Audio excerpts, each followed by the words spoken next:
Bienvenidos a todos y todos.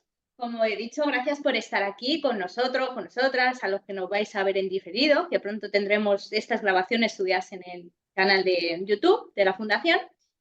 Bueno, mi nombre es Verónica Ontecillas, líder de la Comisión de Coaching y de la Fundación Mundial de la Felicidad en España. Me acompaña, por un lado, mi compañero Carlos Roca. Bienvenido, Carlos.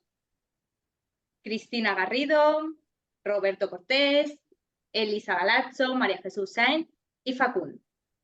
Bienvenidos, chicos, a este espacio.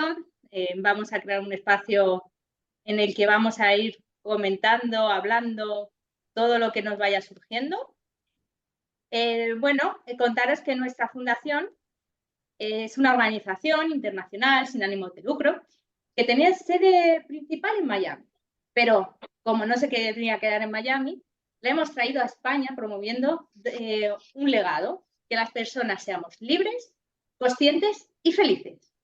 Lo que queremos es que este mundo se desarrolle con proyectos, acciones, y en nuestro caso estamos haciendo el coaching educativo. Entonces, para eso iniciamos hace unos meses estas conversaciones que las hacemos cada 15 días, donde entran expertos de la educación, madres, padres, incluso tendremos algún estudiante en el que quiera participar, para que creemos un espacio educativo en el que realmente nos encontremos otra mirada, otra manera de estudiar, de aprender, de la curiosidad, que eso es lo que nos hace y nos enriquece como personas y como seres.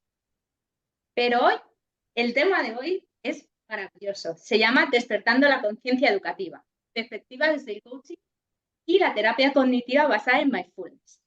Y para ello, no podemos tener a otra persona tan maravillosa que es a mi querido Héctor Encuentro.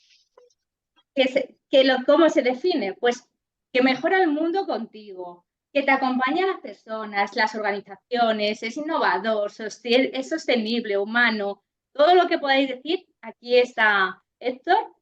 Así que bienvenido, Héctor. Te dejo tu presentación también para ti. Gracias por aceptarnos. Nada, muchísimas gracias a ti, Verónica, y muchísimas gracias a la Comisión de Coaching de la Fundación, pues por invitarme a este espacio, ¿no? Es un placer estar aquí y el poder tener esta charla que espero que sea eso, ¿eh? Una charla entre nosotros, amigable, en la que podamos compartir desde lo que yo os pueda explicar y evidentemente bueno, que me podáis decir, comentar, que podamos ver cómo ha sido vuestra experiencia en ciertas cosas que vamos a ir hablando durante el día de hoy. Así que nada, si os parece, vamos empezando poquito a poco y lo primero quizás es explicaros qué es esto de la terapia cognitiva basada en mindfulness, ¿no? Y cómo esto lo podemos ir asociando al coaching y al coaching educativo, ¿no? Empecemos por ahí. La terapia cognitiva basada en mindfulness, ¿qué es eso? Esto viene de la Universidad de Bangor de UK. Se dice que la terapia cognitiva basada en mindfulness es lo que aúna lo mejor de la ciencia cognitiva con lo mejor de las técnicas contemplativas milenarias, ¿vale? Porque se basa en la parte cognitiva conductual, ¿vale? Y se basa en el mindfulness o en la atención plena, ¿vale?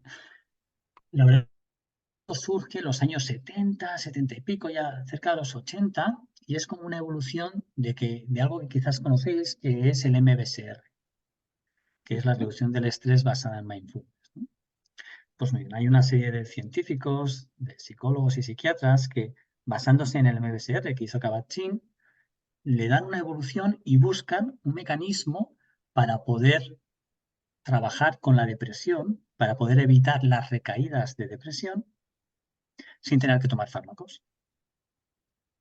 Y crean este programa, el MBCT, que para que tengáis una idea, dentro de lo que es el sistema inglés de salud, está incluido como tal. Es decir, en Inglaterra, aquellas personas que han sufrido algún episodio de depresión, para poder evitar recaídas, en muchos casos, en vez de recomendárseles tomarse algún tipo de pastillita, algún tipo de fármaco, realizan un programa de este estilo. Y la evaluación científica, los estudios que se han realizado nos demuestran cómo el 80% de las personas que realizan estos programas de MBCT no vuelven a sufrir una recaída depresiva. Partiendo de ahí, de este ámbito, es cuando evoluciona el MBCT y lo llevamos a otros ámbitos. lo llevamos al ámbito, sacándolo de la salud, al organizacional y al educativo, y a la población en general. ¿Vale? ¿Cuál es el principio básico del MDCT, de la terapia cognitiva basada en mindfulness? Que nos podemos relacionar con nuestros pensamientos de una forma diferente. Porque nuestros pensamientos están ahí, nosotros no los podemos controlar. Llegan. Y nuestra mente está para eso. O sea, no puedes dejar de pensar. No puedes dejar la mente en blanco, ¿no? Intentar dejar la mente en blanco es como intentar no pensar en un elefante rosa. O sea, no se puede. Total. Vienen pensamientos. ¿Sí? Y es a partir de ese momento en el que somos conscientes de esos pensamientos y de ese vaivén de nuestras mentes cuando podemos empezar a cambiar cosas. Pero lo primero es darnos cuenta de que nuestros pensamientos no son la realidad. Y escuchar bien lo que estoy diciendo con eso. Es decir, nuestros pensamientos nos engañan. Siempre. Siempre. Y esto es muy potente tanto como coach como profesor. Pero también eso cómo lo podemos llevar al alumnado. ¿Alguien cree que sus pensamientos son siempre ciertos? Venga, valientes. Pues yo creo, Héctor, que no son, pero muchas veces tengo que confesar que le doy más validez de la que tiene. Eso es muy interesante. Y fíjate, porque al final nuestros pensamientos nos llevan a emociones, sentimientos. Y esas emociones y sentimientos nos llevan a veces a algún tipo de sentirlo en el cuerpo. ¿Eh? A veces es un malestar, es un cosquilleo, está todo interrelacionado. A veces es la emoción la que nos lleva a esta sensación, a veces es la sensación corporal la que nos conecta con un pensamiento. Pero vamos a hacer una pequeña práctica, ya para empezar. ¿Vale? Vamos a hacer una práctica contemplativa. Os voy a pedir que os pongáis en una posición cómoda, da igual que estéis sentados, de pie, no me importa. ¿Vale? Simplemente quiero que os pongáis cómodamente en la posición en la que estéis, como estéis, no hay ningún problema. ¿Vale? Sí que os voy a pedir por eso que cerréis los ojos y a medida que yo vaya diciendo, os vaya contando una historia, quiero que os la imaginéis lo más vívidamente posible en vuestras mentes. ¿Vale? Podemos simplemente cerramos los ojos, nos concentramos un momento en la respiración, inspiramos, expiramos, inspiramos, expiramos. Y ahora voy a empezar con este pequeño cuento. Y, por favor, ir imaginándolo todo lo más vívidamente posible en vuestras mentes. Y esta historia empieza así. Juan va camino a la escuela. Y ahora me gustaría que cada uno de vosotras, de vosotros, os imaginéis a Juan camino a la escuela. Podéis imaginar vuestro barrio, el que fue vuestro colegio, el que es el colegio de vuestros hijos, de vuestros sobrinos, sea como fuera. Pero sí que, de alguna manera, imaginaros vívidamente cómo es ese camino a la escuela. Y que os imaginéis a Juan caminando al colegio. ¿Cómo es Juan?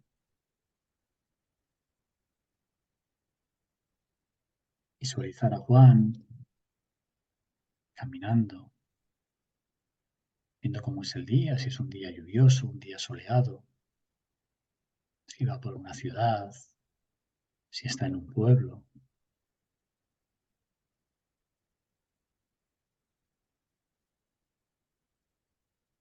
Juan está preocupado por la lección de matemáticas. Así que quizás podéis vislumbrar a Juan preocupado por esa lección de matemáticas.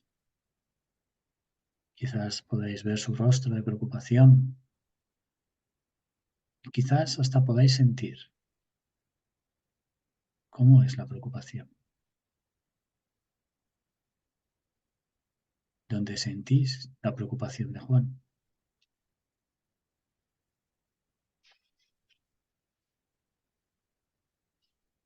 Juan está preocupado por la lección de matemáticas porque no está seguro de si hoy podrá controlar la clase de nuevo. Así que imaginaros a Juan yendo al colegio, preocupado de si podrá o no controlar hoy la clase.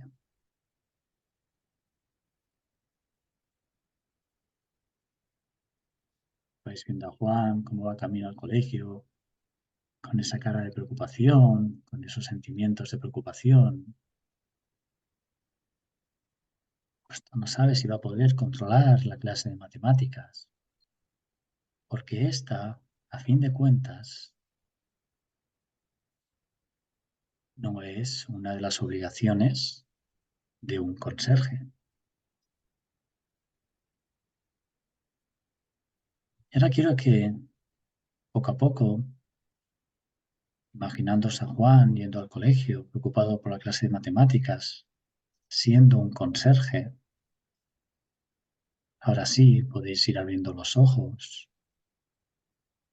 para volver aquí donde estamos todos. Y ahora me gustaría que abrierais los micros, porque os quiero preguntar una cosa. ¿Cuántos de vosotras o de vosotros os imaginasteis que Juan era un niño?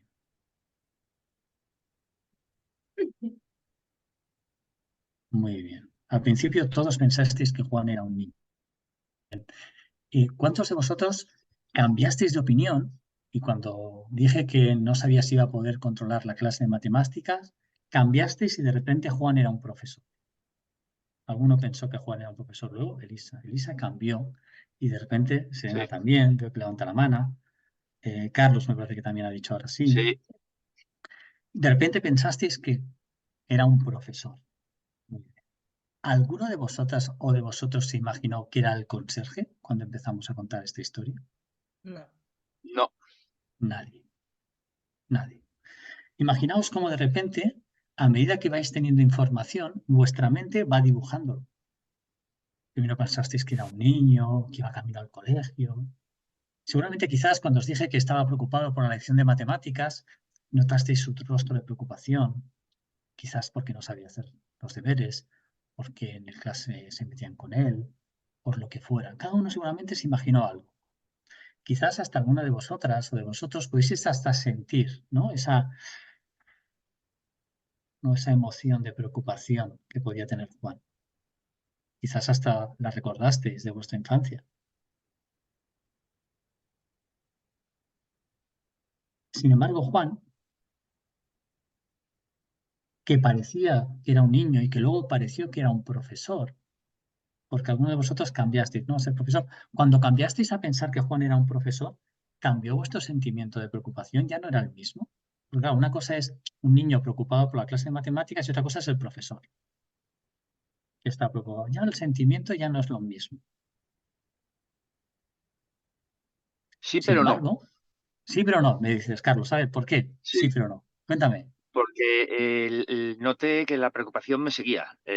Cambiaba Ujú. el foco porque era de uno de, coño, que suspendo fijo, y después la otra preocupación, coño, a ver si soy capaz de que aprendan. Entonces Muy cambió, bien, pero seguí viendo la preocupación. correcto, genial, Carlos. Es cierto, la preocupación seguía, pero cambia nuestra proyección a esa preocupación, ¿no? La Ujú, manera en que la vivimos es diferente. Ya no es un pobre niño, sino es el profesor a ver si eres capaz de controlar la clase, chaval. ujú. ¿Eh? Y sin embargo, ninguno de vosotros pensasteis que era el conserje. Y sin embargo, era el conserje desde el principio de la historia. Totalmente. Desde el principio fue el conserje. Sin embargo, cada uno se montó su película. ¿Por qué? Porque es lo que hace la mente. La mente al final coge la información que va llegando y monta su propia película, dependiendo de montones de cosas. Y esa película es la que nos hace sentir una emoción, la que fuera, tristeza, alegría, pavor, miedo. Y a raíz de ahí es cuando nosotros actuamos. Y evidentemente, previamente, como estaba dejando, puede ser que tengamos una sensación corporal al respecto. Tenemos miedo, igual tenemos dolor de estómago. Tenemos tensión, quizás la podemos sentir en los hombros, en el cuello, en la cabeza. ¿Vale? Y sin embargo, todo eso era falso, era mentira. Os habéis Totalmente. estado preocupando por Juan de manera absurda. ¿Vale? Ahora me pregunto, ¿cuántas Como veces la os vida pasa misma. eso? Como la vida misma, Perfecto, Carlos, efectivamente. como la vida misma. ¿Cuántas veces os pasa eso en vuestra vida diaria? Mm. ¿Cuántas veces os pasa eso si alguno de vosotros es profesor o trabaja con niños en ambiente lúdico o deportivo o en ambiente formal? Que os pensáis algo del niño, os montáis vuestra película. Que llegáis a clase con vuestra película, Interesante. con Pues, vuestras emociones, con vuestras sensaciones, pero ¿y si eso no es así? La terapia cognitiva lo que nos permite, la terapia cognitiva basada en mindfulness, es parar eso, darnos cuenta cuando eso ocurre y claro, evitarnos todo el sufrimiento que hay después. Verónica. claro, porque aquí a mí me está viniendo el tema de las etiquetas, ¿no? Dentro de las aulas, cuando el niño es travieso o la niña, ¿no? Es inquieto, es siempre suspende, o sea, al final es como yo me estaba visualizando ahora, ¿no? No en la meditación que nos has hecho, sino fuera, diciendo, Jolín, es que, claro, si un profesor ya tiene la lista y dice, Juan, es malo o es bueno o es tal, ya, si es malo, yo ya voy por la mañana, ya entro a clase sabiendo que Juan es malo y se me va a mover, ¿no? Entonces, es muy interesante esto. Totalmente. Y ahora te damos la palabra, Cristina, que veo que tienes la mano levantada, complementando lo que dices, Verónica. Y luego está todo lo que nosotros enseñamos que no somos conscientes que estamos enseñando. Es decir, un profesor al final enseña de dos maneras. Enseña por el conocimiento que transmite y enseña por lo que representa, por lo que encarna. ¿Vale? Cuando uno ya va con una idea predeterminada de algo, el cómo encarna eso cambia completamente. Y esas cosas, los niños sobre todo, también las captan. Cuando somos más adultos perdemos muchas veces esa capacidad de conectar con eso, porque nos dejamos llevar por el piloto automático. Ujú. ¿Vale? Sin embargo, esa manera de enseñar con lo que tú representas, con lo que tú estás encarnando, es muy potente. Cristina, ibas a preguntar algo. Bueno, más que preguntar, contar, ¿no? Que justo esto que estás contando, pues mi hijo tiene 12 años, empezó el instituto primero de la ESO, entonces le hacen bueno, les rellenan un formulario, ¿no? De que en la primera reunión de padres pues te entregan. Y entonces en ese formulario de cada profesor, todo bien, bien, bien, pero de repente veo, buf, lengua, comportamiento negativo. Y yo, buf, y le pregunto a mi hijo, mamá, no, yo es que, pues yo creo que ha sido que he estado hablando con un compañero, justo pues me ha visto y tal. Digo, bueno, yo, como es una parte que nos importa mucho, el comportamiento, el que él se sienta bien, digo, yo voy a escribir al profesor. Entonces pido una tutoría y lo primero que me dice el profesor, perdóname, Cristina, que me he llevado una imagen equivocada de Izan. Fue, porque además ya me lo había contado, Izan sabía por qué podía ser y me dijo, es que le vi hablando con un compañero, pero nada más lejos de la realidad de cómo es él. Estoy muy contento con él y me lleva una imagen equivocada. Qué bueno, qué bueno, Sí, qué sí, bueno. sí. Y qué potente, qué Sí, potente. mucho, mucho, porque además es que justo todo lo que has contado, cómo esa persona, que en este caso es mi hijo, se dio cuenta el por qué podía haber sido esa imagen de él, ¿no? Y lo bueno, pues que el profe reconoció que había cometido un error Exacto. y no lo ha hecho saber, que no me preocupara, que estuviera tranquila, que estaba al revés, que estaba contento con él. Es muy interesante porque al final el profesor tomó conciencia Sí, de lo que pasó. Es decir, él se efectivamente. dio cuenta de que quizás lo que él pensaba era un error, era una equivocación. Y Claro, supo tomar conciencia de eso. también viene de una etiqueta que hablaba Verónica, que ya tiene mi hijo porque es hiperactivo. Mm. Entonces eso ya hace que, Ya está, pum, ¿no? claro, Reunión de profesores, no, es que hay, dicen es hiperactivo, ya está, chun, chun, chun, todas las alarmas, todos los profesores ya tienen aquí hiperactivo, hiperactivo, hiperactivo, ya efectivamente. está. Y a partir de ahí la mente ya empieza a decir, bueno, cuando esté en clase, seguro que este chico va a hacer no sé qué, tal, problema, pam, pam, pam, pam. Pero nada más lejos de la realidad. Exacto. Bueno, y eso hay que pararlo, y más siendo Sí, el docente. No claro. puedes iniciar una clase con esos prejuicios. No, es que no lo han dado, es algo oficial que yo tengo, que Ujú. además no me lo han modificado, eso se queda ahí. Pero bueno, me quedo con la parte buena que la impresión que tenía no era esa, y ya está. Genial. Muchas gracias, Cristina, por compartirlo. A ti. Facundo.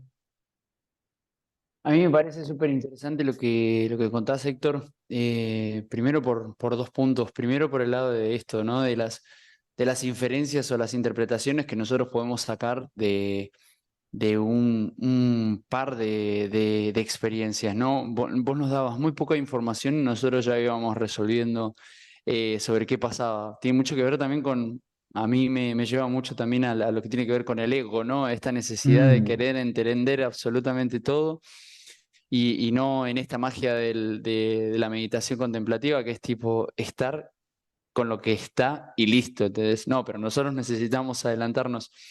Entonces, eso por un lado me parece súper interesante. Y por el otro lado también esto de que comentás de conciencia, ¿no? La importancia de tanto alumno como maestro entender el concepto de conciencia, de ser consciente de lo que está pasando, de que, porque el alumno, a ver, es chiquito, es chiquita, es verdad, pero tiene todo un proceso interpretativo que si nosotros o si en la escuela se explicara o se diera el tiempo para entender, mirá, vos te sentís así por esto, esto, esto. Fíjate que por ahí tiene más que ver con tu interpretación y no tanto como cómo te estás sintiendo, ¿viste? Esto de las etiquetas que decía Verónica. Yo me siento que soy de determinada manera. Imagínate un profesional intervenga y diga, no, mira, vos te sentís así porque estás infiriendo estas cuestiones. Y bueno, toda una digestión de conceptos, ¿no? Pero que me resulta súper interesante. Totalmente, Facundo. Muchas gracias, porque es que es así. Es que, es que todo esto es inconsciente. O sea, nosotros no somos conscientes de que estamos llegando a esas conclusiones y actuamos según esas conclusiones. Y nos pasan cosas y sentimos según esas conclusiones. El tema es que no somos conscientes porque vamos en piloto automático todo el día y entonces no despertamos, no nos paramos a decir, espera, espera, espera, un momento. ¿Esto que estoy pensando yo es así? ¿Eso es real? ¿Lo puedo contrastar? ¿Qué me lleva a pensar eso? No solemos hacerlo. Ahí es donde la terapia cognitiva, el mindfulness, nos permite entrenar la mente para evitar eso. Es decir, para darnos cuenta de eso, ¿no? Luego haremos una práctica al respecto para intentar darnos cuenta de eso, ¿no? Porque al final el piloto automático, ¿no? Es una solución que tiene nuestra mente para poder hacer muchas cosas, ¿no? Me gusta explicar eso del piloto automático como si fuéramos un ordenador, ¿no? Tú vas abriendo cosas en el ordenador, programas, otro programa, otra ventana, otra ventana, otra ventana, otra ventana, y llega un momento en que el ordenador se sobrecarga y ¡pum!, se apaga. Nuestra mente un poquito es igual. Empiezas a abrir ventanas, cosas, preocupaciones, quehaceres, actividades, no sé qué, otra preocupación, otro pensamiento, lo que haré mañana, lo que pasó ayer, pam, pam. Para evitar que se desconecte, antes de que se desconecte el cerebro y nos dé un patatús, lo que hace es agrupar tareas en piloto automático. De tal manera que cuando tú tengas que coger el coche e ir hasta el trabajo o ir a buscar a tu hijo al cole, no tengas que estar pensando en qué estoy conduciendo, sino que lo haces automáticamente y tu cabeza puede estar haciendo otras cosas. ¿Cuál es el problema? Cuando agrupamos tantas cosas en piloto automático que no estamos viviendo. Es decir, no estamos siendo conscientes de lo que hacemos en el momento presente, porque todo lo tenemos en piloto automático. Conducimos en piloto automático, cocinamos en piloto automático, comemos en piloto automático, trabajamos en piloto automático, llegamos a casa en piloto automático, jugamos con nuestros hijos en piloto automático, besamos a nuestra mujer en piloto automático o a nuestra pareja y nos vamos a dormir en piloto automático. Y ha pasado una semana en piloto automático. ¿Qué digo una semana? Ha pasado un mes o medio año. Hay gente que pasa media vida hasta que de repente hace la y dice, ¿qué he hecho con mi vida? Esto no es lo que yo quiero ser, esto no es lo que yo quiero hacer y quiero hacer un tal. Piloto automático, el darnos cuenta de que nuestros pensamientos no son la realidad y que los podemos parar, analizar, ver si es así lo que está pasando para poder actuar. Ese es uno de los primeros puntos fuertes que tiene la terapia cognitiva basada en mindfulness. Otro de los puntos más interesantes es el hecho de parar para reenfocar, ¿no? Es decir, cuando tenemos muchas actividades que tenemos que hacer y ya somos conscientes que estamos en piloto automático y hemos dicho, no, espera un momentito. ¿Cuál es mi realidad? Esto es lo que hay, aquí es donde estoy, tengo que hacer esto, aquello, pam, pam. Muy bien. Paro y reenfoco para ver hacia dónde quiero ir y qué actividad quiero hacer, ¿no? Eso es muy importante para evitar la multitarea. Que eso es algo de lo que todos y todas estamos habituados y es hacer multitarea. ¿Alguien aquí se considera un experto o experta en multitarea? Yo, Por favor, puedes levantar la yo, mano. Pero estaba convencido que tú o serías sea, la ya primera a ven, levantar la mano.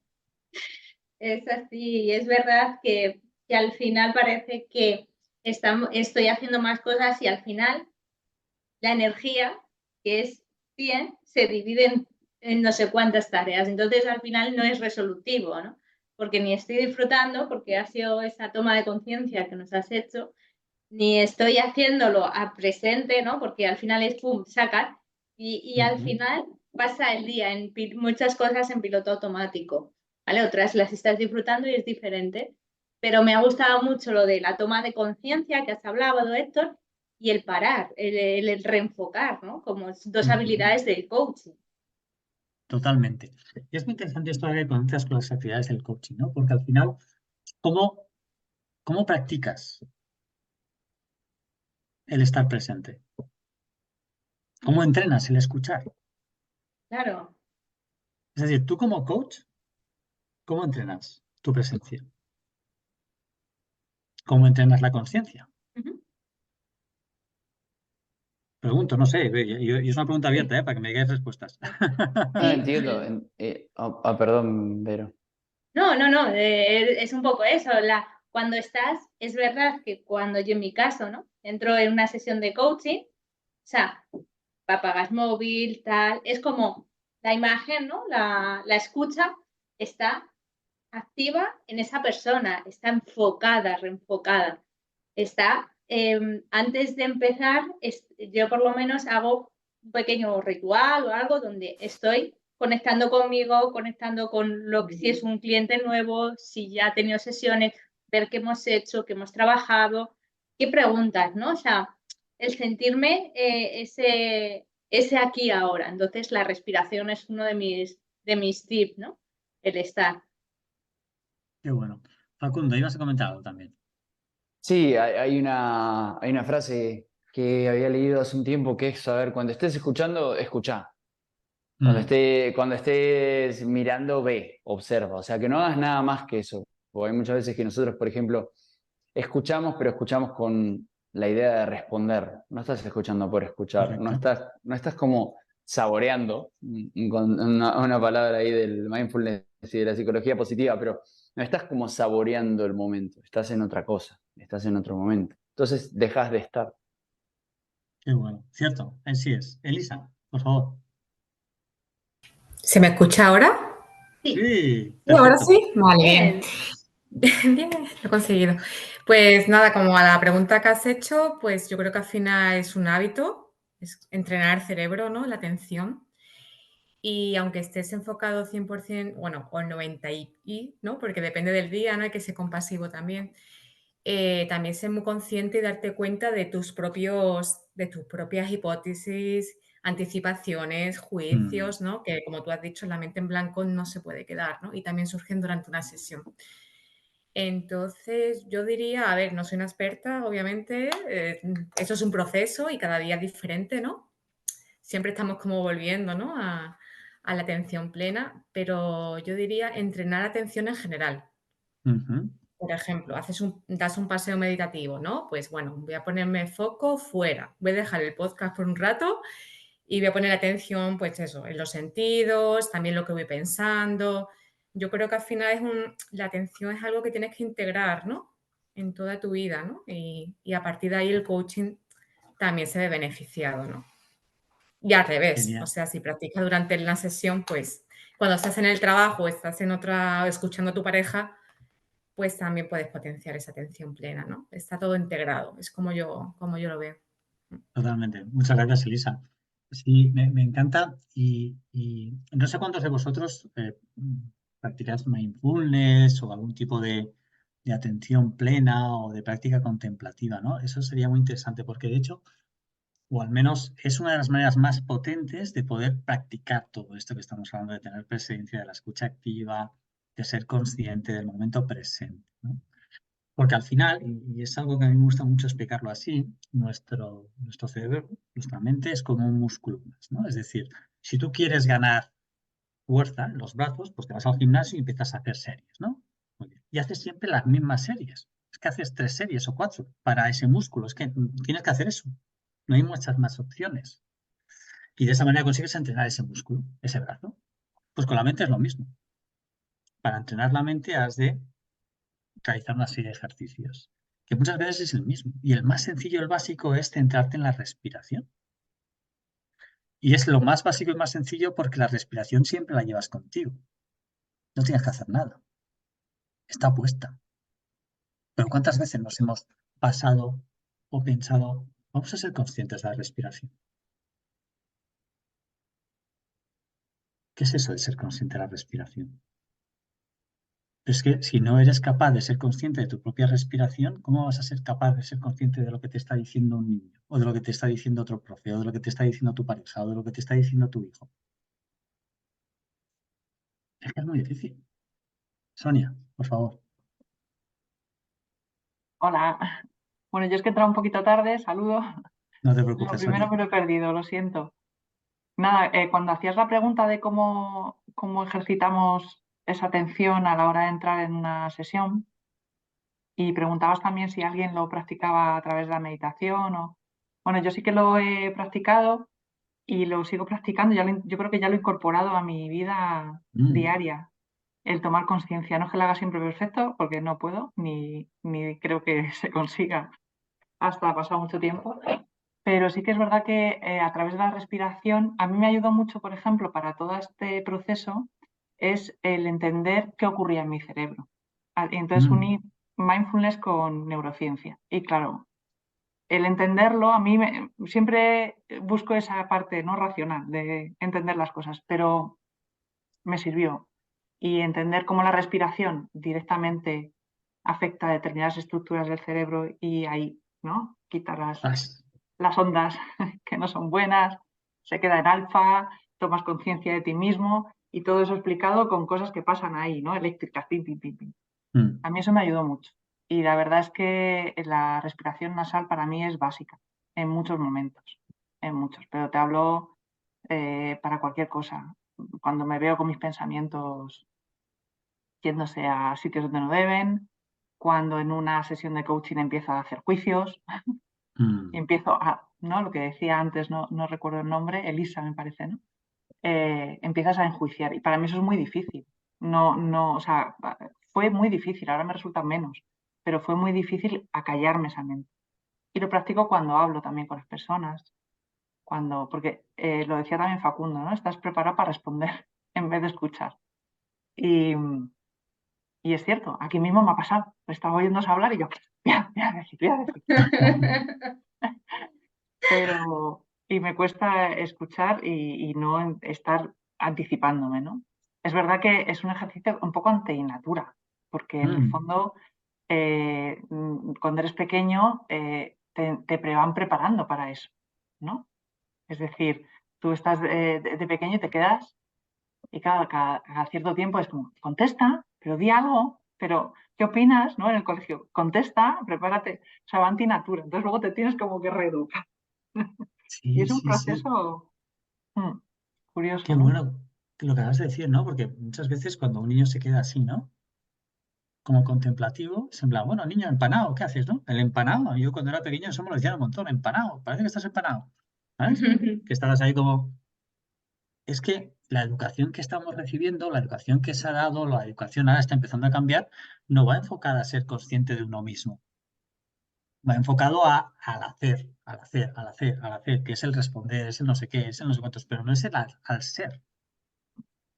Y es uno de los grandes cambios. Y me gusta mucho cuando has comentado esto, ¿no, Sonia? Que lo relaciono con lo que ha dicho Verónica antes, ¿no? Es decir, Verónica nos ha comentado antes de empezar la sesión, pues apago el móvil, apago no sé qué, desconecto esto, tal, no sé qué, todo lo externo. Pero luego está, como bien decías tú, Sonia, el apagar lo interno. Mm, Porque eso sigue ahí haciendo ruido. La radio ahí está, esta no la apagas, eso está en marcha, ¿vale? Y no la puedes apagar. Lo único que puedes hacer es darte cuenta de que te has cambiado de canal para volver al canal en el que estás, eso. ¿vale? Y entonces, hoy me he ido, vuelvo. Hoy me he ido, vuelvo. Quizás no, ahora una pregunta abierta. ¿Quiénes de vosotros no meditáis o no habéis hecho prácticas de mindfulness? Lo digo porque igual estamos hablando de cosas que os dicen, ¿esta gente de qué me habla? Vale, ahí Coro tiene una pregunta, me parece. Vale. ¿Los demás estáis ya, o es una pregunta o es un yo no medito? Es un yo no medito, vale, ok. Vale, está bien. Está bien. ¿Los demás estáis más o menos sabéis de lo que hablamos, ¿no? O sea, ¿habéis hecho algún momento u otro de vuestra vida algún tipo de práctica de mindfulness o meditación? Práctica contemplativa. Vale, perfecto. Genial. Coro, vamos a hacer una ahora. ¿Sabes? Meditación activa. Es mi Vamos a hacer una. especialidad. Vamos a hacer una ahora rápidamente, más que nada para que nos demos cuenta cómo es la mente. ¿Vale? Mira, A ver, no la practico normalmente, hacer Vale. meditación y demás. Sí, Bueno, ¿no? más hace poco hice un reto de 21 días de abundancia y cada Vale, día tenía una meditación. vale, Pero entonces ya está. así como la respiración, sí la trabajo en determinados Vale. momentos, no medito. A lo que yo considero gente como vosotros que dice meditar, pues verdad, yo no lo hago a diario. O sea, a eso me Vale. refiero. Yo no soy constante en una meditación. Y Vale. cuando hablabas de cómo focalizo y demás, sobre todo en las sesiones de coaching o cuando hablo con la gente, es para mí a través del amor incondicional. En ese momento, Muy lo bonito. único que importa es el otro. Entonces, Me para encanta. mí, lo que me mantiene en foco es mi pensamiento y trabajar amor incondicional a muerte. Me preocupa en ese momento el otro. Qué Entonces, guay. bueno, una Genial. técnica como otra cualquiera. Totalmente, porque al final eso estaría dentro de lo que es una técnica de mindfulness también, ¿eh? Mindfulness o de compasión, con lo cual, perfecto. O sea, estamos todos alineados en el sentido que sabemos todos de lo que estamos hablando, con lo cual voy a saltar esa práctica y vamos a hacer otra cosa. Serena, ¿qué ibas a decir, por favor? Hola, yo tengo una pregunta por Sonia, de lo que ha hablado de su experiencia, si entendí bien, y estaba pensando cómo explicarlo también en español, porque ya solo en italiano me estaba un poco volviendo loca. Pero de lo que yo entendí que has dicho, Sonia, y me corriges si no entendí bien, y que tú has como necesitados una explicación científica para, decimos, aprovechar totalmente del bienestar que te ha dado, no sé, el mindfulness o la meditación. La pregunta es si tú, sin esta explicación científica, eh, ha tenido una necesidad de haberla para aprovechar o estabas bien también sin saber exactamente científicamente qué pasa cuando se hace meditación. Mm, No sé si me he explicado muy bien, perdón, Muy bien, un poco muy bien. Yo creo que te confuso. he entendido bien. Es verdad que yo me aproximé primero al tema de la meditación a través de gente que tenía cerca, que participaba en un centro budista y colaboraba y era voluntaria y le había aportado cosas muy buenas, ¿no? Entonces yo había participado también alguna vez, había ido, pero más como visitante y como algo muy puntual. Y me hacía sentir muy bien. O sea, me aportaba esa tranquilidad y esa calma, ¿no? Notaba que me paraba, que era para mí lo sorprendente, paraba mi cabeza. Entonces me sentía bien y cuando, como ya sabemos, el cerebro cuando algo te hace sentir bien, pues entonces quieres repetir, quieres más, ¿no? Entonces empecé a indagar porque, claro, es verdad que en mi caso a veces peco de ser una persona que necesita la explicación, ¿no? Ya voy acostumbrándome a también entrar en terrenos en los que, no habiendo explicación, bueno, pues también indago, ¿no? Porque vamos a experimentar. Pero a mí la explicación y entenderlo me hace como afianzarlo, asentarlo, ¿no? Entonces, cuando yo estoy respirando por la nariz, ya no es solo que respira por la nariz porque pongo la atención en la nariz y en la respiración, sino porque sé que la respiración de la nariz es distinta a lo que hace en el cerebro a lo que hace la respiración por la boca, que seguramente es hasta el efecto contrario. Uno te relaja y el otro ¿no? te excita. Dicen que los actores, cuando tienen que hacer una escena de mucha acción en el cine, les hacen respirar por la boca seguido, ¿no? Entonces, les pone en situación, ¿no? Entonces, el entender qué pasa, de hecho yo ya me lancé y ahora en empresas doy cursos donde llevo una persona que es más experta que yo en hacer meditaciones y trabajos de yoga y corporales y tal, y luego yo les meto la parte, digamos, explicativa. Y en esos terrenos en los que la gente es muy incrédula todavía o todavía les cuesta, pues ayuda mucho, porque es gente que como te la traes al terrenal, ¿no? Y ahí es donde la gente se engancha, cuando entiende qué pasa, ¿no? Y en eso, afortunadamente, la neurociencia pues está avanzando mucho y está viendo lo importante y o sea, lo que ya sabía gente desde hace miles de años, pues ahora nosotros estamos comprobando como, bueno, pues como un poco incrédulos que es verdad, es verdad lo que decían, ¿no? Qué bueno. Bueno, sí, y es así, ¿eh? La neurociencia ahora está avalando lo que miles de años de práctica contemplativa nos estaba demostrando, ¿no? Entonces es súper interesante.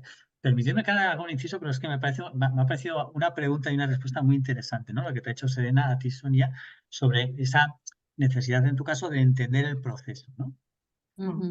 Porque lo cual eso nos lleva a hablar de los estilos cognitivos y el truco que a mí me gusta explicar o enseñar para podernos comunicar con todos y que todos entendamos lo que estamos hablando, ¿no? Y eso en un aula es muy potente y con vuestros compañeros de trabajo, con vuestros coaches también, ¿no? Que es utilizar el qué, el cómo, el para qué y el para quién o con quién, ¿vale? Al final, los estímulos cognitivos, hay muchos estudios, hay muchas filosofías, hay muchos patrones. A mí me gusta alguno al que habla de 4 y que para poderte comunicar con todo el mundo tienes que utilizar estas 3 preguntas, ¿no? Tienes que explicar el qué vamos a hacer, el cómo lo vamos a hacer, el para qué lo vamos a hacer y el con quién o para quién lo vamos a hacer. Entonces, si tú en un texto, en un mail, en una charla que tengas que hacer, hablas de estas 4 cosas, todo el mundo te va a entender. Porque si te quedas solo con el qué, los del con quién no van a saber nada. Si solo en el cómo, los que quieren el qué te van a mirar raro. Entonces, ahí hay ese truquito que es muy potente para poder comunicarte con todo, ¿no? Pero bueno, vamos a volver para atrás, porque Vero, ¿hasta qué hora tenemos? Hasta que tú quieras. Teníamos 8:30, pero si a la Vale. gente no le importa, podemos tirar más Vale. adelante. Yo voy a intentar acabar, o sea, a las 8:30 que podamos estar, luego ya si queremos charlar un rato más, charlamos. Elisa iba a ser... Ah, no, ya está. He visto ahí no sabía si era una mano o qué era. Ok, vale. Estábamos en lo de parar para reenfocar, ¿vale? Vamos a hacer otra actividad. Venga, va. Vamos a hacer otro ejercicio que yo creo que es muy chulo también para hablar de lo que es la multitarea. ¿Ok? Todos somos expertos en multitarea. Todos sabemos que las mujeres son más expertas en multitarea que los hombres. Eso es algo que ya tenemos asumidos la mayoría de hombres, con lo cual no hay nada que hacer. Pero aún así, quiero de alguna manera comentaros o demostraros que la multitarea es una pérdida de tiempo. ¿Vale? La multitarea os va a hacer perder muchísimo tiempo. Y para eso vamos a hacer un ejercicio muy sencillo. ¿Vale? Como antes respirar, que hemos dicho que íbamos todos, ahora vamos a contar y a deletrear, ¿no? O a decir, vamos al vocabulario y los números, ¿no? Vamos a ir al abecedario y a los números, mejor dicho. Entonces, supongo que todos sabéis contar del 1 al 10 y todos sabéis el vocabulario, el abecedario que diga de A, B, C, D, E, F, G, H, I, J. ¿Sí? Las 10 primeras letras, los 10 primeros números. ¿Sí? Muy bien. Vamos a hacer un ejercicio competitivo, muy competitivo. ¿Vale? Yo os voy a cronometrar. ¿Ok? Esto va a ser muy sencillo. Vais a tener que, en el primer ejercicio, vamos a contar, vamos a hacer dos tareas separadas. Primero vamos a contar números y luego las letras. Es decir, vamos a contar 1, 2, 3, 4, 5, 6, 7, 8, 9, 10, A, B, C, D, D, E, F, G, H, I, J. ¿Sí? Lo más rápido que podáis. No hace falta que, si alguien lo quiere decir a voz, pues lo diga a voz. Pero lo podéis simplemente pensar, ¿vale? El tema es que yo diré 1, 2, 3 ya, lo hacéis y a medida que vais acabando vais levantando la mano o decís yo, dependiendo si tenéis el micro abierto o no. Yo veo que levantáis la mano y ya está. Y yo voy a cronometrar más o menos la media. ¿Está claro el ejercicio? ¿Sí? Ok, primero números y luego letras, ¿vale? 1, 2, 3, 4, 5, 6, 7, 8, 9, 10, hasta la J. ¿Vale? ¿Preparados? ¿Listos? Ya. Ok, ya está la mayoría. Venga, fuera. Vamos a dejar así, unos 4 segundos. ¿Sí? Algunos lo han hecho en 2,5. Vamos a hacerlo. Muy bien, rápido, ¿no? Fácil. Ok. Ahora vamos a hacer multitarea. Es decir, vamos a contar números y letras a la vez. Vamos a hacer 1A, 2B, 3C, 4D y así consecutivamente hasta 10J. Si te equivocas, vuelves a empezar. ¿Sí? ¿Sencillo? ¿Queda claro? ¿Sí? ¿Ready? Digo 3 ya y empezamos, ¿vale?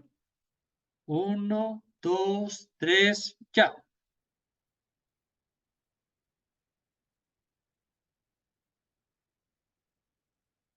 Ya vemos una persona por aquí. Están llegando otros. Otro. Ahí ya llegan los últimos. Pim, pam, por aquí. Algunos han perdido por el camino. No pasa nada. No pasa nada.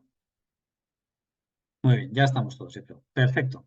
Muy bien, nos hemos ido la media a 12. Hay algunas personas que han estado en 8 y luego ya los demás han empezado de 10, 12.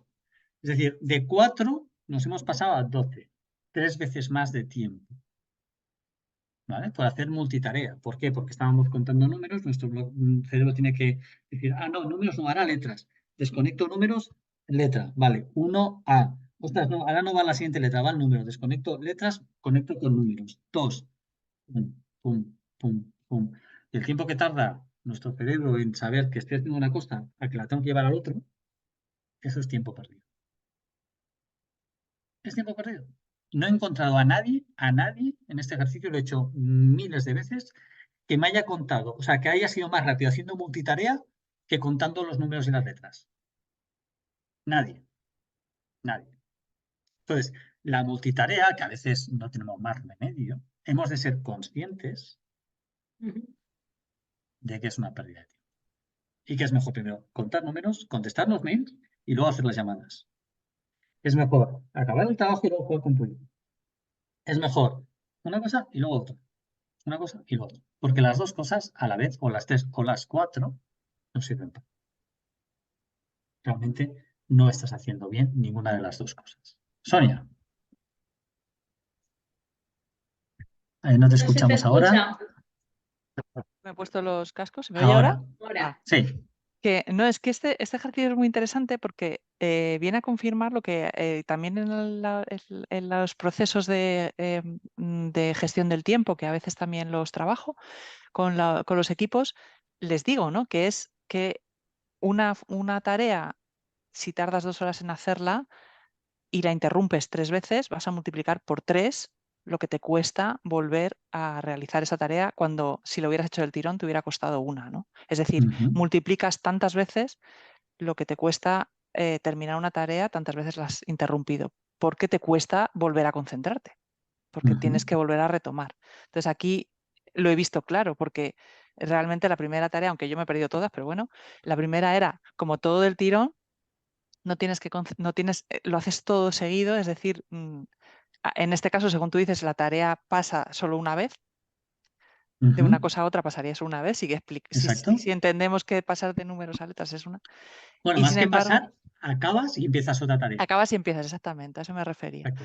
Y sin embargo, el otro estás constantemente parando, con lo cual has tardado ¿cuántas veces más? Pues se cumple, ¿no? O sea, realmente es un ejercicio en el que lo puedes demostrar. Totalmente, totalmente. Es un ejercicio muy fácil para realizar con cualquiera, en grupos, con quien quieras, y que demuestra, o sea, es que Nadie va a hacer más rápido la multitarea que la tarea, es que es imposible. Ujú. Es una pasada. Y además Qué guay, genera muchas bastante gracias. estrés, ¿no? Yo creo. Sí, guau, mucho. O Mucha sea, hay gente que ansiedad, igual ¿no? se tira 1 minuto para contar números y letras porque se equivoca, vuelve a empezar, me agobio, vuelvo a empezar, veo como mis compañeros ya han acabado, yo aún no lo he hecho, me vuelvo a equivocar, vuelvo a empezar. Buenísimo este Mucha, ejercicio. y mucha gente ya levanta la mano porque ha visto que todo el mundo levanta la mano, entonces ya la levanto por Yo no ya ser el como último. he perdido la vergüenza, pues ya ni la he levantado. Me he perdido todas las veces. Muchas gracias, Sonia. A ti. Elisa. Sí, no, totalmente de acuerdo. Además de la pérdida del tiempo y el estrés o ansiedad que a veces puede generar, creo que también se pierde como profundidad, ¿no? En lo que estás haciendo, ¿no? Y no da lugar ese espacio, ¿no? Para que surja algún pensamiento un poco más diferente o creativo, ¿no? Entonces también puede repercutir en lo que es la calidad del trabajo. Sin duda, sin duda. Cierto es. Muchas gracias, Elisa. Vero. Bueno, yo aquí vengo porque para ir centrando, ¿no? Porque al final todo esto nos sirve para todo. Yo te pregunto, estamos en coaching educativo, ¿vale? ¿Cómo podemos usar esto en las aulas, los padres, con los niños, ¿no? Me gustaría saber tu opinión y tus tips, Héctor. Vale, pues mira, al final esto nos está demostrando el para qué sirve la terapia cognitiva basada en mindfulness. ¿Vale? Es decir, todas estas prácticas que se realizan en mindfulness nos sirven para poder trabajar la terapia cognitiva, es decir, para trabajar nuestra relación con la mente. ¿Vale? La manera de trabajarlo con prácticas de mindfulness, formales o informales, que se llaman las prácticas de mindfulness, ¿no? Esto en los programas de mindfulness de MCT se practica durante 8 semanas, ¿no? ¿Cómo se practica? En base a prácticas de mindfulness, algunas de meditación, otras simplemente hacer un café o salir a pasear. Es decir, ¿cuántas veces? O comerse una pasta. Hay un ejercicio súper potente que es comerse una pasta. Sí. ¿No? Supongo que muchos lo habéis hecho en alguno u otra cosa, ¿no? Bueno, pues eso de comerse una pasta, que lo haces un ejercicio durante que te has apuntado y te parece súper potente, al día siguiente ya te has olvidado. Y ya no has vuelto a comer conscientemente hasta que alguien te dice, oye, ¿te acuerdas del ejercicio? Y tú, igual ahora, cuando acabemos esta sesión, alguien va a coger una pieza de chocolate y se lo come de manera consciente, ¿no? Vale. ¿Por qué pasa eso? Porque no practicamos. ¿Vale? Es decir, al final el secreto está en la práctica, en llevar el mindfulness al aula, en llevar el mindfulness a la preparación de profesor. Mira, en este caso que dices tú, Héctor, de la pasa, yo lo hice con mis sobrinos y bueno, lo hice con un grupo de preadolescentes, ¿no? Pero en vez de con una pasa lo hice con un trozo de chocolate. Entonces, otro cogió las natillas de chocolate que yo dije, verá, esto cuando la hagan en su casa la vamos a liar.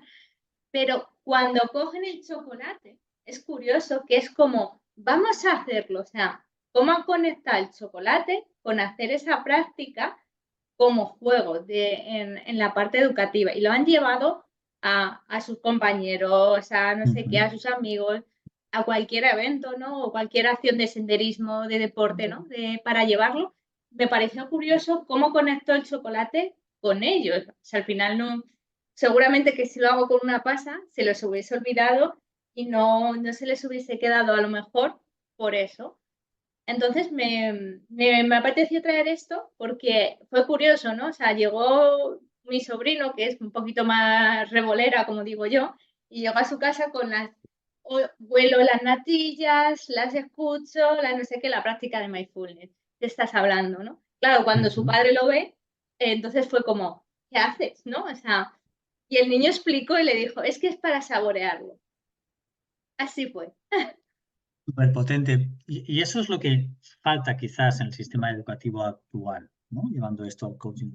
Es decir, la educación no se está basando en el ser del alumno, se está basando en el hacer del alumno. Quizás esta es una de las grandes diferencias de los sistemas educativos occidentales de los más orientales. Es decir, algunas culturas están más basadas en el ser y otras culturas están más basadas en el hacer. ¿Vale? En la cultura occidental estamos más basados en el hacer, en el conseguir, en el responder, en el no quedar mal, en el mi ego, ese no puede saber más que yo, con lo cual con lo que me está diciendo yo lo tengo que contestar, y no estamos trabajando el ser. Yo quién soy, cómo soy, ¿no? Y qué es ser. Y no se está trabajando. Y eso, una manera de trabajarlo muy económica, barata y llevarla a las aulas es con el mindfulness o con la meditación. Existen montones, muchos programas de mindfulness que se pueden aplicar en el aula. Me da igual cuál cojáis, porque todos son buenos.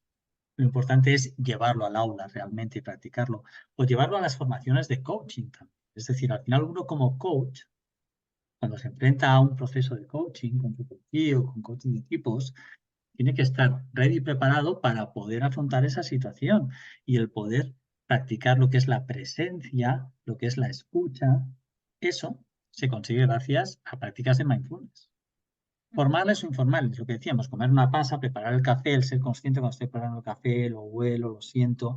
Si en ese momento que estoy preparando el café la mente se me va a la preocupación, se me va a otra cosa, es darte cuenta y volver a ser consciente de preparar el café. La base del mindfulness es eso.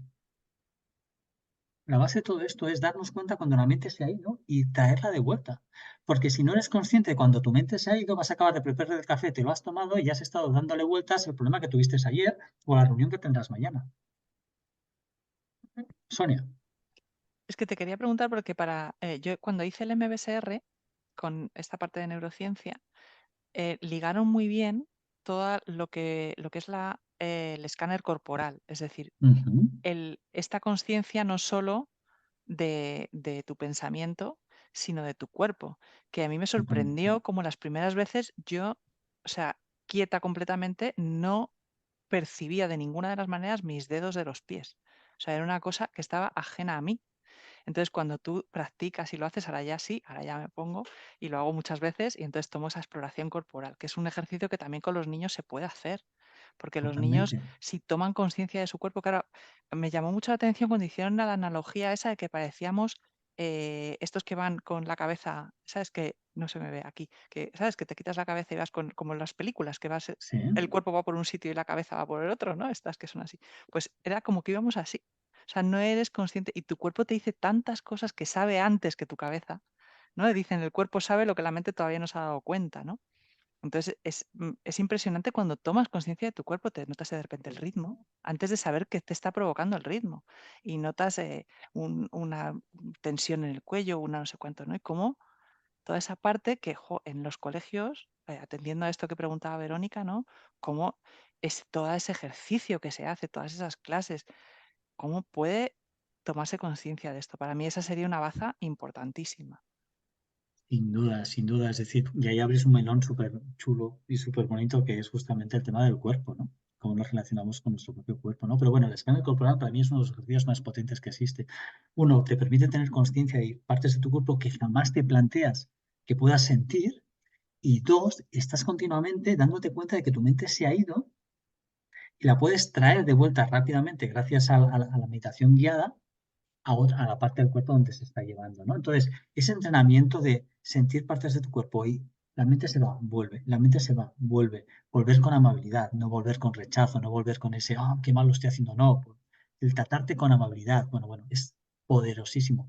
Y ese entrenamiento es el que te permite, igual que cuando estás haciendo bíceps, ¿no? En el gimnasio y consigues que la musculatura te crezca, ese ejercicio es el que te permite luego que tu mente sea más consciente, que tu actitud, tu presencia sea más consciente, de manera inconsciente. Llegas a ese nivel de ser consciente inconscientemente. Facundo, ibas a decir algo. Sí, una cosa que me parece interesante es quizás en la parte de la educación vos tenés primero los profesores, o sea, los docentes, y después tenés a los alumnos. Em, y aquí viene quizás mi pregunta, ¿cómo crees que podría ser la mejor manera de involucrar lo que tiene que ver con la meditación o el mindfulness en el ámbito educativo? ¿Docencia, ir a capacitar a los docentes o meter una materia, por ejemplo, algo extracurricular que sea de mindfulness? Tengo una tercera, profesores particulares de mindfulness que los chicos chiquitos podrían ser enviados, sobre todo aquellos que por ahí vienen diagnosticados con una hiperactividad o ves que vienen con alguna etiqueta, como decía Vero en su momento, decido, ya me fui por 3 opciones, pero digo, ¿cuál crees que sería la mejor manera de implantar esto en el ámbito educativo? Mira, yo creo que para mí, hay 2 vías, ¿no?, que se podrían implementar rápidamente. Una es, a nivel curricular, debería existir la asignatura de, no sé si hay que llamarla mindfulness, técnicas contemplativas, ser, descubre tu ser, no sé, pongámosle el nombre que queramos, ¿no? Pero tendría que existir, igual como existen mates y literatura y ciencias, tendría que existir el ser, ciencias de tu ser o mindfulness, llámalo como quieras, ¿vale? Y en esa materia se practica eso, ¿vale? Se practica el ser, que los niños tomen conciencia de ellos mismos, de su cuerpo, un montón de temas que se pueden trabajar ahí. Y paralelamente, la formación del profesorado, cuando uno hace lo que antes era el CAP, que ahora tiene otro nombre, que no me acuerdo ya cómo se llama, dentro de esa formación debería de estar también esa parte. ¿Por qué? Porque al final todo esto se enseña con la presencia. Si un profesor no cree en esto, no practica, no lo representa, no lo encarna, al final se pierde. Da igual que tú expliques cómo se medita. Si tú no lo encarnas, es muy difícil que eso calme. Roberto. Sí, bueno, yo quería dar las gracias por esta sesión, que la verdad que es un gusto escucharte, Héctor, todo lo que aprendemos siempre contigo. Y bueno, yo quería dar algún apunte más, aparte de lo que has comentado, ¿no? A raíz de la pregunta que hacía Facundo también, porque yo trabajo mucho también con adolescentes, posadolescentes, edades de 18, 20, 22, edades muy complejas. Y yo ahí siempre invito o intento hablar en su idioma, ¿no? ¿Qué es hablar en su idioma? Es hablar mucho en el lenguaje en el que ellos hablan, en el que ellos expresan, los cantantes a los que escuchan, ¿no? Estar de esa manera familiarizado ayuda mucho a que ellos pongan la onda como, ostras, este habla en mi idioma, le voy a escuchar, ¿no? A ver, con atención. Hablar mucho de las personas referentes, influencers, por ejemplo, que siguen, que también están haciendo meditación, que están poniéndole conciencia en mindfulness, porque dicen, ostras, si esas personas también toman conciencia, hablan de la salud mental, hablan de lo importante que es la respiración, también con ese tipo de guiños podemos llegar a los adolescentes. Y luego yo también, por ejemplo, les hago mucho ellos son conscientes, hay aplicaciones como TikTok o Instagram en las que te avisa cuando llevas mucho tiempo conectado. Yo eso no lo sabía hasta hace poco, ¿no? Que dice, cuidado, llevas más de 2 horas conectado. Igual deberías, te sale un mensajito, ¿no? Como cambiar de tarea o poner foco en otra cosa. Entonces, les invitan, ¿no? Con mensajes que tienen que igual parar, tomarse el tiempo, reflexionar sobre qué están haciendo y dónde están perdiendo el tiempo en su vida, ¿no? Y no sé, son ejemplos que también hacen como tomar conciencia de que a veces es importante ese parar, ese conectar con uno, ¿no? Y bueno, no sé, por si puedo aportar y ayudar a los demás también. Muchísimas gracias, Robert. Sin duda, sin duda. Por ejemplo, un tema que a veces a los adolescentes les llama mucho la atención, o los posadolescentes, o los jóvenes no tan jóvenes, o como los queramos llamar, es, por ejemplo, el gimnasio. El gimnasio es una actividad de mindfulness súper potente, si quieres. Cuando tú vas al gimnasio, ahí que van todos ahí como locos porque quieren ponerse bien cachas, pues en vez de ir con la musiquita, eres consciente del movimiento que estás realizando y sientes la musculatura, es como un escáner corporal. Y lo pueden llevar allí. Luego podríamos hablar del sexo, ¿vale? Porque en el sexo también hay mindfulness. Y eso también les llama mucho la atención, ¿vale? Pero bueno, eso ya es otro tema. Muchas gracias, Robert. Coro. Por si puedo aportar un poco a lo que ha comentado Facundo, yo no creo que sea necesaria una nueva disciplina. Si tú incorporas mindfulness, la meditación, respiración, como una parte de la educación física, porque igual que nos enseñaban cosas de baile, nos enseñaban frisbee, nos enseñaban determinados deportes, la puedes incluir dentro del currículum de educación física. Sin duda. Desde infantil, desde primero de primaria, todo lo que es a lo largo, porque la educación física no deja de estar en todo el proceso académico y el proceso de enseñanza.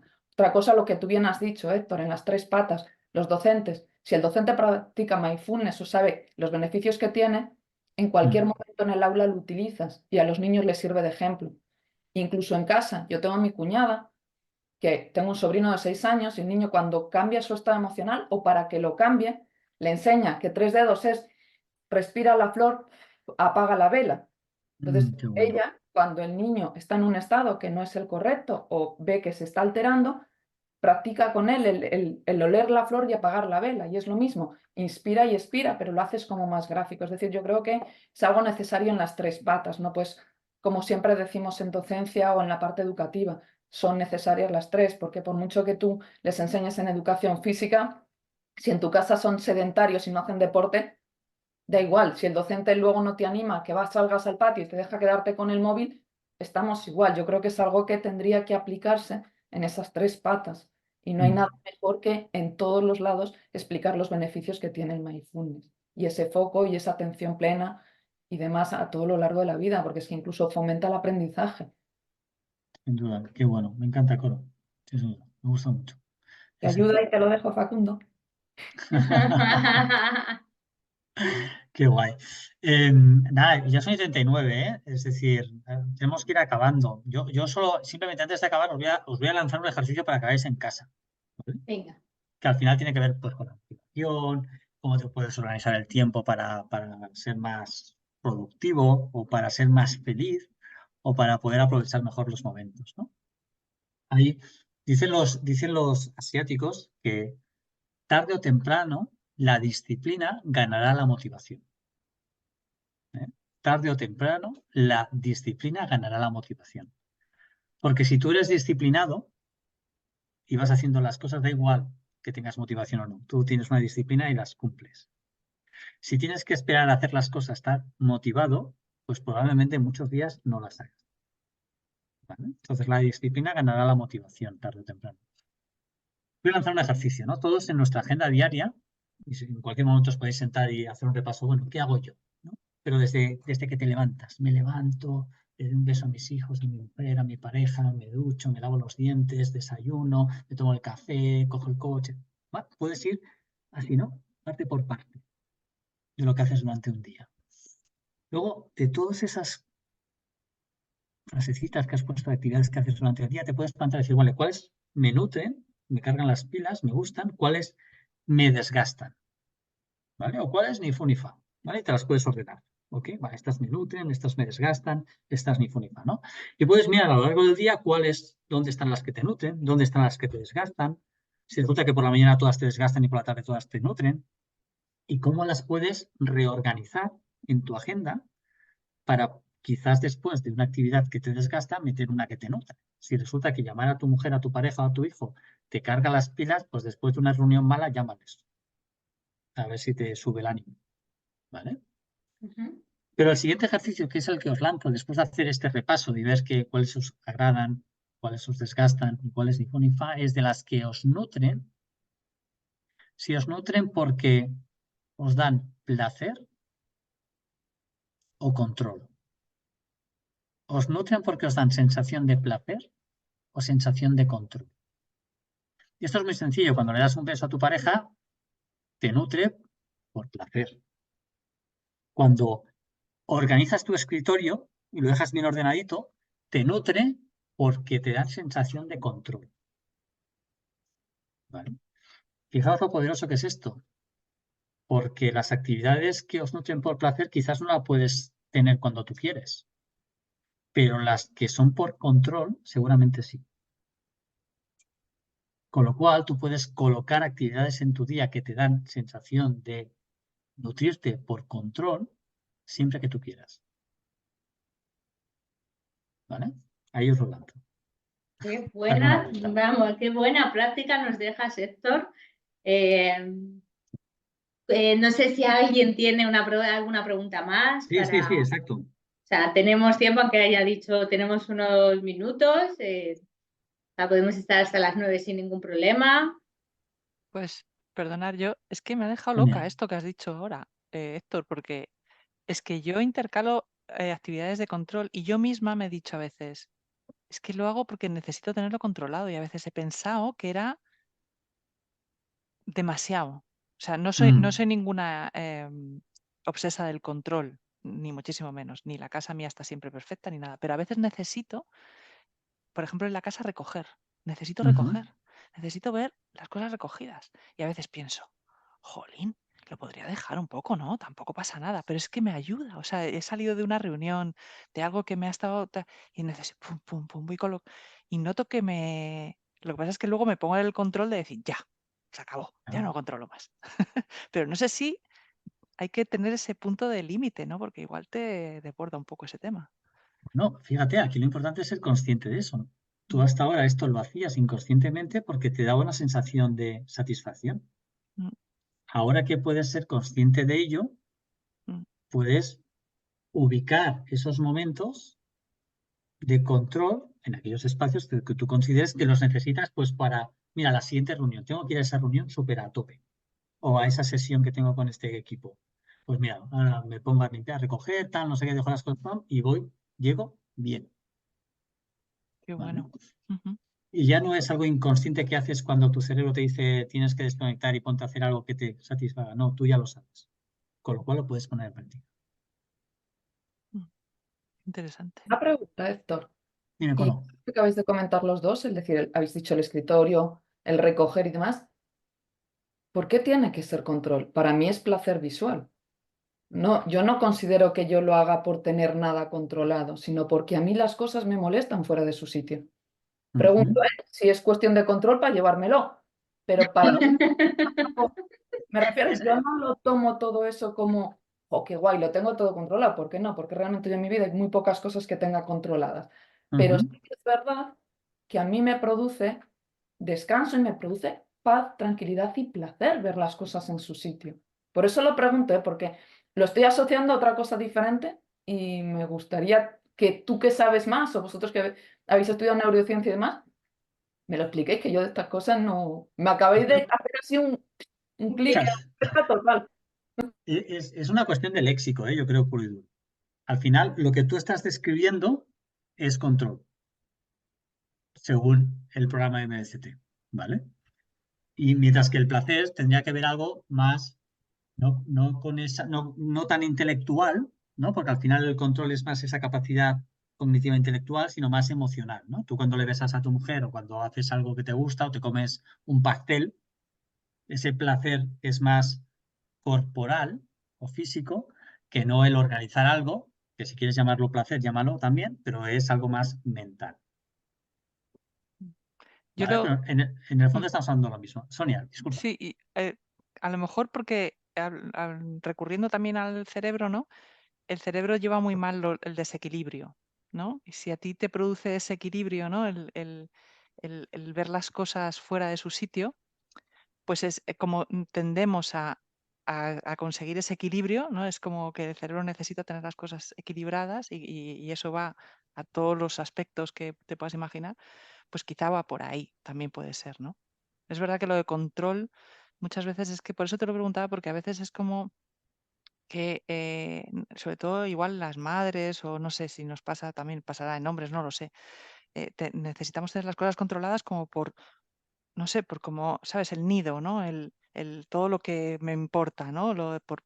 Porque todo esté bien, porque nada se salga de, ¿no? Es como una especie de, claro, muchas veces nos pasa que pecas de control, ¿no? Que esto lo tengo que tener todo control y lo tengo que hacer yo, que si no. Entonces, bueno, eso ya es un terreno que podríamos entrar. Sí, ya nos vamos a otro lado, ¿no? Digo, ¿no? No, pero Sonia, me viene bien porque además te iba a preguntar. Lo entiendo, pero no sé si te lo compro, porque vale, mi mente necesita quizás ese equilibrio, digo. Y si es mental y es equilibrio, el resto de mi casa, ¿por qué no lo necesita? Porque mi gente puede pasar por encima de Porque algo para que cada persona, claro. y no lo ve. Por eso decía que a lo mejor las madres, con ese aspecto, ese punto de querer tener el nido, ¿no? Porque es verdad que se te acentúa mucho cuando tienes un bebé y eso está estudiado, ¿no? Que al final tú, ese es la preparación del nido antes de que el niño vaya a nacer, es una cosa que a la mayoría de las madres les pasa, ¿no? Que necesitan, ¿por qué? Porque es una manera de saber que vas a poder tener cuidado y protegido a un ser que de repente te van a dar y que si le dejas se muere. Entonces, claro, eso a base de años de práctica, pues es que llega un momento que, claro, cuando te dicen, no, déjale volar, perdona, es que llevo muchos años entrenando para dejarle volar ahora así de golpe, ¿no? Es que, claro. Qué bueno, Sonia, qué bueno. Puede Así ser que también, para si cada me uno es permite, distinto, ¿no? Totalmente, ¿eh? Es decir, y ahí puedes hacer un análisis de las actividades que haces en tu día a día, ¿no? En la agenda, y buscar otras actividades que sean ese significado de control, ¿vale? Como paz, si quieres, mental, también lo podemos llamar así, que puede ser simplemente personas que necesitan ver los correos. Es decir, no pueden tener un correo no leído en el escritorio. O sea, no lo pueden tener. Como les llega un correo y no lo lean, les da un patatús. Vale. Bueno, pues esto viene a ser ese control, ¿no? Y cuando lees tú ya te quedas tranquilo. ¿Vale? Es ese tipo de actividades, ¿no? Porque al final es ver dónde están para poderlas reorganizar en tu día a día. Bueno, no sé si hay alguna pregunta más, alguna cuestión. Sí, y esto, que lo que dices de los correos, no sé, como Robert también ha levantado la mano, no sé si le pasará, también creo que si voy a pensarlo es, jolín, ¿qué van a pensar de mí si no contesto, si no es rápido, si no no sé qué, la inmediatez? O sea, ya es, boom, este que tenemos aquí, ¿no? Es de no sé qué, es educativo, sí, bueno, voy a ser que lo necesite, ¿sabes? Pero ¿quién lo necesita? ¿La otra persona o yo? Es ya la rumiación de tu cerebro que ya va a 1000, pum, pum, pum, pum, pum, y realmente luego tú tendrías que contrastar esto. Es decir, una vez abres el correo y lo contestas, es tú pararte y decir, bueno, muy bien, este correo que he contestado, ¿era necesario contestarlo ahora? ¿Se podría haber esperado? Es una manera de irte reeducando, ¿no? Esa necesidad de, ¿vale? Entonces puedes contrastar lo que tú pensabas anteriormente de tengo que abrir ese correo, lo tengo que contestar porque puede ser súper urgente, a la realidad. He contestado ese correo y resulta que si lo hubiera contestado esta tarde o mañana, no hubiera pasado. Así es. Bueno. ¿Alguna pregunta más? ¿Alguna cuestión? ¿Nos vamos a cenar? ¿Nos vamos a cenar? Bueno, pues nada, Héctor, agradecerte este espacio que nos has brindado a estar con nosotros, a enseñarnos, a darnos técnicas, tips, a ponernos deberes, que ya nos hemos llevado todos deberes para ver si es control o placer, ¿no? Entonces, gracias, bueno, también a la Fundación por dejarnos estos espacios, ¿no? Para conversaciones educativas. Y bueno, contaros también que el siguiente webinar, ¿vale? Está marcado para el 5 de febrero, que es salud emocional de los profesores. Cómo cuidar ese bienestar que ha salido ahí también. Así que os animo a que participéis, a que vengáis, a que si hay alguien que quiere estar como invitado, también puede estar, o sea, encantado. Como ya ha estado Héctor, pues esta es vuestra casa. Y gracias a todos, o sea, muchísimas gracias. Gracias a vosotros por ofrecerlo. Muchas gracias, Héctor. Gracias. Gracias a vosotros. Ha sido un placer estar aquí con vosotros. Igual. Un placer. Un beso enorme. Adiós. Un abrazo. Chao. Chao. Chao. Gracias, hasta luego.